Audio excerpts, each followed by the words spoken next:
हरिओम हरे कृष्ण। अगर आदमी एक दूसरे की सहायता करने पर आए तो आदमी में बड़ी काबिलियत है। आदमी एक दूसरे की सहायता से इस धरती को स्वर्ग बना सकता है। लेकिन कमाल की बात यह है कि इस दुनिया में दुख ही दुख दिखाई देते हैं और उसका मूल कारण है कि ज्यादातर दुख आप लोगों के दिमाग ने पैदा किए हैं या फिर आप एक दूसरे के मार्ग में रोड़ा बने हैं, इसलिए वो दुख पैदा हुए हैं। दो मार्ग हैं संसार के इन भीषण दुखों से बचने के। एक तो साधुओं का मार्ग है, योगियों का मार्ग है। लोग आपको कुछ भी कहें, आप निष्प्रय हो जाएं। लोग आपका अपमान करें, आप उसके बारे में ध्यान बिल्कुल न दें। अपना ध्यान परमात्मा पर और परलोक पर लगा करके रखें। अपनी जिंदगी को सफल बनाएं। काम कठिन है, लेकिन फिर भी जो चाहते हैं वो कर जाते हैं। दूसरा काम इतना कठिन भी नहीं है। योग के मार्ग पर भी आपको नहीं चलना है, आपको बहुत ज्यादा अभ्यास नहीं करना है। बस सीधे सीधे एक बात को समझ लेना है। हमारी संस्कृति कहती है सर्वे भवन्तु सुखिनः सर्वे सन्तु निरामया सर्वे भद्राणि पश्यन्तु मा कश्चित् दुःख भाग् भवेत्। परमात्मा से प्रार्थना करते हैं, हे परमात्मा सबका भला करो, सबका कल्याण करो। इस जाति के लोगों का या फिर इस मान्यता के, इस मत के लोगों का नहीं, सबका भला करो, सबका कल्याण करो। यहां पर यह कामना बार बार इस सनातन संस्कृति में अलग अलग मंत्रों के द्वारा क्यों की जाती है? इसलिए क्योंकि वास्तव में यदि आपको सुखी रहना है तो आप केवल तब सुखी रह सकते हैं जब दुनिया में ज्यादातर लोग सुखी रहेंगे। जब चारों ओर दुख ही दुख है, आप सुखी कहां से रह लेंगे? उनके दुख का प्रभाव कहीं ना कहीं आप पर पड़ेगा। अगर कोई लोग बुरे हैं तो उनकी बुराई का प्रभाव आप पर पड़ेगा। चारों ओर दुष्ट लोग हैं तो उनके नकारात्मक ऑरा का प्रभाव आप पर पड़ेगा। तो फिर परमात्मा से कामना करें, परमात्मा सभी सुखी हों, सभी आनंदित हों। जब आप ऐसी कामना करेंगे, बार बार कामना करेंगे, तो आपका मन वास्तव में ऐसा ही होने लगेगा। और जब आपका मन ऐसा होने लगेगा कि आप आत्म केंद्रित नहीं रहेंगे, आप स्वार्थी नहीं रहेंगे, तो आप दूसरे के सुखों में सुखी रहना सीख लेंगे। ध्यान रखना, प्रत्येक जिंदगी में दुख तो जरूर आते हैं। कुछ सुख आए, कुछ दुख आए। अब अपने दुखों के समय में आप टूट जाते हैं, तनाव का शिकार हो जाते हैं, डिप्रेशन में भी चले जाते हैं। सुख गया, शांति गई, परेशानी आई। जो व्यक्ति चहचहाते हैं और दूसरे के सुख में सुखी रहना सीख लेते हैं, तो अपने सुख के समय में इसलिए सुखी थे कि सुख है, और जब आपके जीवन में दुख है तो दूसरे के जीवन में कहीं ना कहीं सुख होंगे। जो आपसे जुड़े हुए लोग हैं उनके सुख में आप सुखी हो गए। तो जिंदगी में आप दुखों से बचकर रह सकते हैं काफी हद तक। और जो जिंदगी में आने वाली कठिनाइयां, कष्ट, क्लेश हैं, उनका प्रतिशत भी बहुत कम हो जाएगा। वो आपको महसूस नहीं होगा।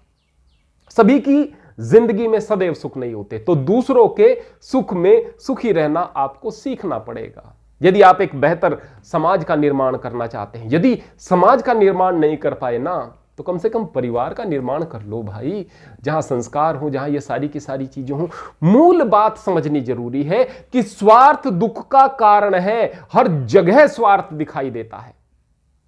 दो भाई थे, बड़ा प्यार करते थे एक दूसरे से, एक दूसरे के साथ खेलते थे, एक दूसरे के साथ समय व्यतीत करते थे। दोनों भाई बड़े हुए, दोनों में अब भी बहुत प्यार था। एक साथ अपना काम करते थे, तरक्की हो रही थी। दोनों भाइयों की शादी हो गई, अब भी प्यार था। लेकिन एक भाई की पत्नी कुछ ज्यादा समझदार आ गई। उसने अपने पति को समझाया कि बुरा वक्त भी आ जाता है, आप कोई अलग से काम कर लो जिससे दूसरे भाई से ज्यादा आपकी कमाई शुरू हो जाए। अलग से काम शुरू करा दिया। मेरा की भावना आ गई। जब हमारा की भावना किसी घर में व्याप्त होती है तो सुख होता है। जब मेरा की भावना आ गई तो दूसरे भाई को भी दिखाई देने लग गया कि मेरा भाई केवल मेरा के चक्कर में पड़ा हुआ है। दूसरे भाई ने कहा कि भाई, अगर आपको कुछ और चीजें ज्यादा चाहिए तो आप इधर उधर परेशान मत हो, आप घर में ही काम करें, घर तरक्की करेगा, आप इधर से कुछ ज्यादा ले लेना। उसकी पत्नी ने कहा कि देखो, तुम्हारा भाई अच्छा बनकर दिखाना चाह रहा है, तुम्हारे खिलाफ साजिश से ये चीजें होने लगी। वास्तव में भाइयों में प्रेम था, लेकिन एक अधिक समझदार उस औरत ने उस प्यार को खराब करा दिया। घर में झगड़े होने लगे, परिवार बट गया, दीवार खिंच गई। अब पता नहीं उस दीवार के पार भाई क्या कर रहा है, इधर भाई क्या कर रहा है। जहां एक दूसरे के बगैर चैन नहीं था, वहां पर एक छोटे से स्वार्थ ने उस प्रेम को खत्म कर दिया। ये चीजें घरों में देखने को मिलती हैं।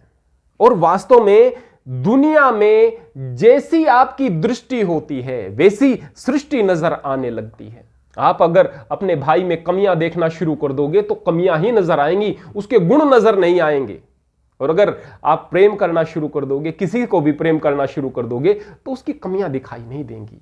मूल बात है कि आपकी दृष्टि कहां पर केंद्रित है। मैंने अभी एक पोस्ट डाली थी, जिंदगी में दुख बराबर मात्रा में आते हैं। एक साधु के पास में एक व्यक्ति गया, जाकर कहने लगा, महाराज मैं बड़ा परेशान रहता हूं, बड़ा दुखी रहता हूं, मैं क्या करूं। साधु ने कहा कि मेरा एक कहना मानो, एक गिलास में एक मुट्ठी भर नमक डालो। मुट्ठी भर नमक डाल दिया, पी कर दिखाओ।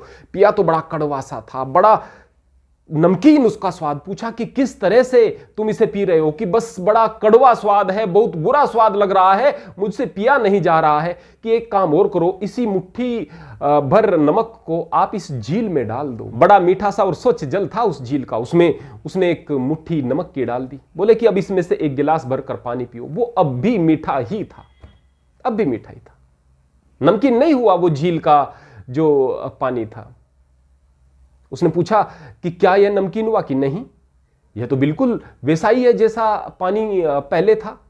बोले नमक कितना डाला? कि एक मुट्ठी। उस गिलास में कितना डाला था? कि एक मुट्ठी। कि बस इस बात को समझ लो कि जिंदगी में जब भी आपके दुख आए, आपको झील बन जाना है, गिलास नहीं बनना है। दुख तो समान मात्रा में सबकी आते हैं। जो अंदर से झील है उन पर उसका प्रभाव नहीं पड़ता, जो अंदर से गिलास हैं वो वास्तव में कड़वे हो जाते हैं। इस तरीके से आपको अपनी दृष्टि को विकसित करना होगा। आप अपनी दृष्टि को विकसित क्यों नहीं कर पाते? सोच को, समझ को विकसित क्यों नहीं कर पाते? क्योंकि वास्तव में बचपन से शिक्षाएं ही इस प्रकार की मिलती हैं। कौन देते हैं इस प्रकार की शिक्षा आपको? आपके मां बाप। और कौन? वो मां बाप जो कहते हैं कि भाई तुम्हारे दादा दादी बहुत गंदे हैं, बहुत खराब हैं, तुम्हारे चाचा बहुत चालाक हैं, हमारे साथ इतना बुरा किया है, तुम्हारे ताऊ तो बड़े बेईमान हैं, हमारी हालत खराब करके रख दी है। बच्चों के दिमाग में आप नफरत के बीज बो रहे हो और हर बार आप सही नहीं होते। बच्चा देख रहा होता है, अपने विवेक से देख रहा होता है, मेरे ताऊ तो मुझे प्रेम करते हैं, मेरे चाचा तो मुझे प्रेम करते हैं, मेरे दादा दादी तो मुझे प्रेम करते हैं। आपने कोई बात उनके खिलाफ कही, बच्चे ने अपने तरीके से देखी तो उनके मन में बात बैठ गई कि मेरे मां बाप गलत बोल रहे हैं, झूठ बोल रहे हैं। और एक बार यह बात मन में बैठी नहीं कि बच्चा आपसे दूर होना शुरू हो गया, मन में उसके कटुता भी भर रही है और वह आपसे दूर भी हो रहा है। और अगर आपकी बातों में आ भी गया और नफरत करना उसने सीख भी ली तो यकीन मानिए वो प्रेम करना भूल जाएगा। न वो परिवार में प्रेम करेगा किसी से, और जब परिवार में प्रेम नहीं कर रहा तो समाज में प्रेम किस प्रकार से कर पाएगा? और जब परिवार से प्रेम नहीं कर रहा, समाज से प्रेम नहीं कर रहा, आप बूढ़े होंगे तो आपसे भी प्रेम नहीं करेगा। आप रोएंगे, गिड़गिड़ाएंगे, हमने तो बच्चे के लिए इतना कुछ किया था। वास्तव में आपने किया था, आपने बच्चे के साथ में मेहनत की थी, आपने बड़ा प्यार उसे किया था, उसके भविष्य के लिए अब दिन रात आप जागे थे। लेकिन आप कहते हैं कि बच्चा हमारी सुनता नहीं, हमसे मोहब्बत नहीं करता। क्यों करेगा भाई? मोहब्बत आपने सिखाई ही नहीं, नफरत सिखाई है, वो नफरत करेगा। उसके दिल में प्रेम का फंक्शन ही समाप्त कर दिया आपने। तो आप जो शिक्षा, जो संस्कार बच्चों को दे रहे हैं उसका परिणाम आपको भोगना पड़ेगा। और कमाल की बात, बहुत बार आदमी को पता नहीं चलता, क्योंकि हर आदमी खुद मुंसिफ है, अपना जज खुद है। उसने मेरे साथ बुरा किया। किसने? मेरे भाई ने। भाई से पूछो, मेरे भाई ने मेरे साथ बुरा किया, मैं तो अच्छा हूं। दोनों अपने स्थान पर अच्छे हैं। कौन है जज आपका जो फैसला दे रहा है कौन गलत है? खुद ही जज हैं आप। कहते हैं कि आदमी को दो चीजें हमेशा अपनी बढ़िया लगती हैं, अपनी शक्ल और अपनी अक्ल। बस इस वहम में आदमी बड़ी गड़बड़ी कर जाता है।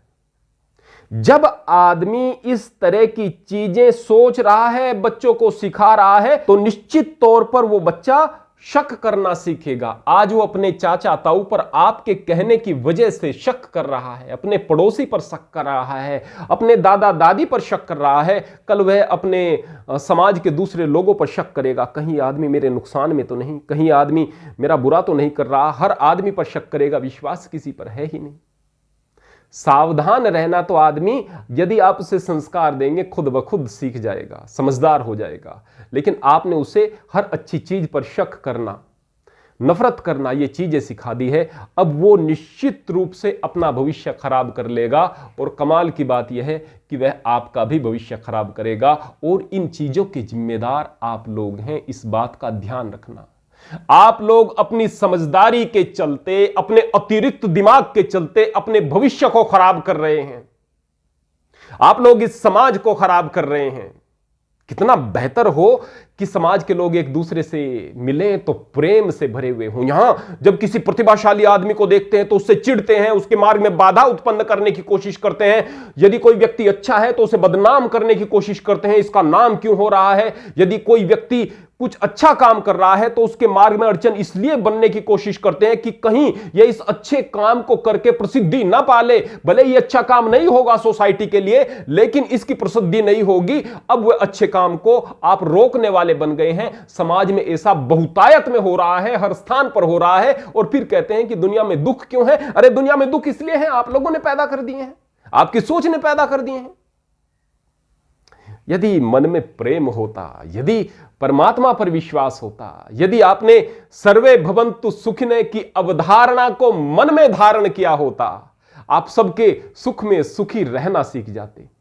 यकीन मानिए, ये कलयुग नहीं, ये सतयुग होता। बस युग और कुछ नहीं। समय को मापने की कोई ऐसी दीवार नहीं कि आज इस दीवार के पार से कलयुग शुरू हो जाएगा। जिस दिन आप लोगों की सोच बेहतर हो, उसी दिन सतयुग हो जाएगा और यह धरती स्वर्ग बन जाएगी।